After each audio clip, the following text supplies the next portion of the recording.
Hello, my friend. This video is about Friedrich Nietzsche's view on existential courage. And if ever there was a philosopher who made courage central to his theory, it definitely was Nietzsche. For Nietzsche, courage is the whole philosophical project in many ways. He doesn't just think of courage as a virtue, he absolutely weaponizes it. He makes it central. He believed, and he's speaking more than a century back, he believed that Western culture had succumbed to nihilism, to slave morality, which was born of fear of suffering, fear of the body, and fear of life's inherent conflicts and cruelties and difficulties. So he believed that existential courage is the vital force inside of you that is required to shatter these protective illusions that you're living with and to look directly into the terrifying abyss of a universe without a God and to still say yes to life. That is the courage that Nietzsche speaks about when he speaks about self-overcoming. And you know, his self-overcoming goes through 3 stages that he describes in Thus Spoke Zarathustra, where he outlined the journey, the psychological, the emotional journey that you need to make in order to achieve true existential courage and with it freedom. He illustrates it with these metaphors. So he says, the soul at first needs to become like a camel that kneels down, that is humble, and that wants to be laden with difficulty to carry. It bears the weight of tradition, of morality, and of truth as well. The camel takes everything upon itself with courage to carry the weight into the loneliest desert. So this is a lonely path of accepting to bear your pain and go into the desert by yourself. In that desert, the camel can transform into a lion, says Nietzsche. The lion seeks to capture freedom and become the lord of the desert. So this is now an aspiration to use your freedom and your courage to claim something instead of to bear something. The lion's enemy is the great dragon, the dragon whose name is Thou Shalt. The religious voice, the societal dictates that tell you how to behave. The lion confronts this with a fierce I will. This is the courage of destruction of the old, the refusal to submit to the herd values. There's a kind of continuity from Kierkegaard's ideas there. But this is not the end. The lion needs to turn into a child because the lion cannot create new values. It can clear the ground and it can fight, but to create the new, the spirit must transform into a child. The child is innocence and forgetfulness, is a new beginning, a game, a self-propelling wheel, a changing, constantly renewed experience, a discovery.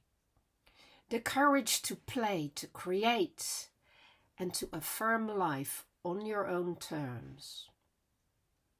And that is when Nietzsche introduces the idea of eternal recurrence, because that is the test of your courage. And of course he speaks about this both in Zarathustra and in the Gay Science. He asks you to imagine a demon creeping into your loneliest loneliness and to tell you that this life, exactly as you have lived it, with every pain, every joy, every sigh, and every unutterable thing you are experiencing, must be lived by you again and again, an infinite number of times, with nothing new happening in it.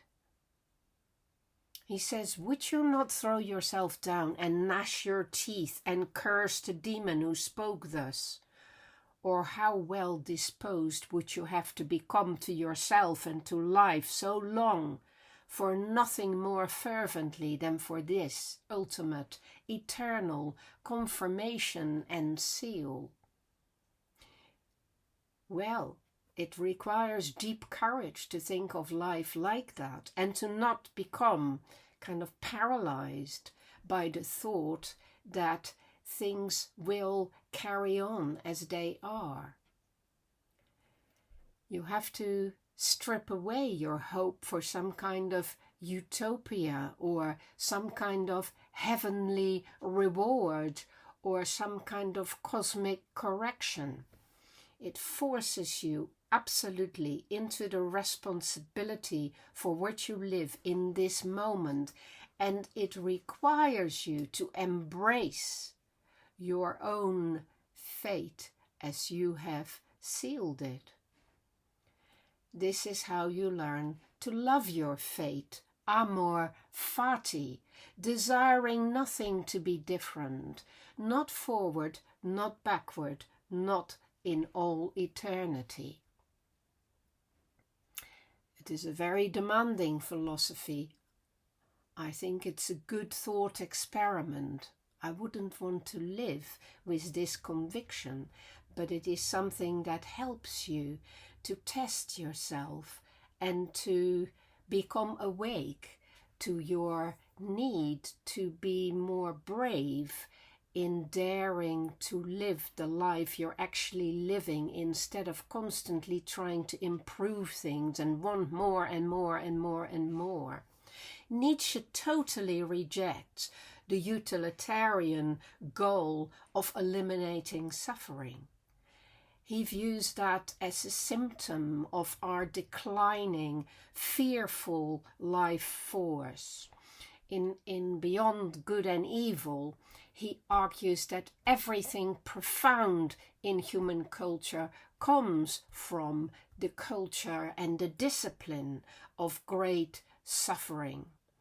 All heroes have a path of suffering. Everything worth having is achieved by hard work and labor. For Nietzsche, it is the will to power, der Wille zur Macht, that is the fundamental drive of all living things, to express your strengths, to expand and master the environment, overcoming the obstacles. So this is going beyond amor fati. This is about making things more, not seeking safety and comfort, but seeking challenge, worthy of your capacity for power, recognizing that joy and suffering are actually intertwined twins. You cannot maximize the one without welcoming the other, a paradox. The more you suffer, the more you can have joy. This leads to Nietzsche's idea of the Ubermensch, the superman, the superhuman, who is the embodiment of existential courage. This is what Nietzsche believed, that because there is no God to save us, we have to save ourselves and become our own transcendental, I was going to say transcendental, but it's transcendent source of truth and morality. And if you don't do that, you collapse into nihilism. This is what Nietzsche called the last man, the ultimate coward who desires comfort, entertainment, equality, and who risks nothing, creates nothing. The antidote to the last man is the superman, the Ubermensch, because that's the ideal of existential courage. It's an individual who has overcome herd mentality completely, who looks into the void, into meaninglessness, and does not sink into despair, but instead steps forward to become the poet, creator of their own life. They write their own values on the blank slate of the universe. This is grand stuff. It is also grandiose stuff. You can see how the Nazis were able to distort it and use it for their grandiose purposes. But Nietzsche didn't mean it like that. For Nietzsche, it was just a test, or whether you were giving up, or whether you were courageous enough to take your life in your own hands, to find the courage to be exuberant, to be joyful, to be overflowing with vitality and spirit, and to love your life in a fierce kind of way, embracing your terrors, the mysteries of life, and to make a beautiful masterpiece out of it. So Nietzsche gives you something to dream about and a lot to think about as well. I don't think that living in a Nietzschean way is the objective, but it is certainly a way to find your courage and to find back your enthusiasm for life, your passion, and your vitality, my friend. So do enjoy a bit of Nietzsche now and then, because it is a tonic for existential courage, for sure.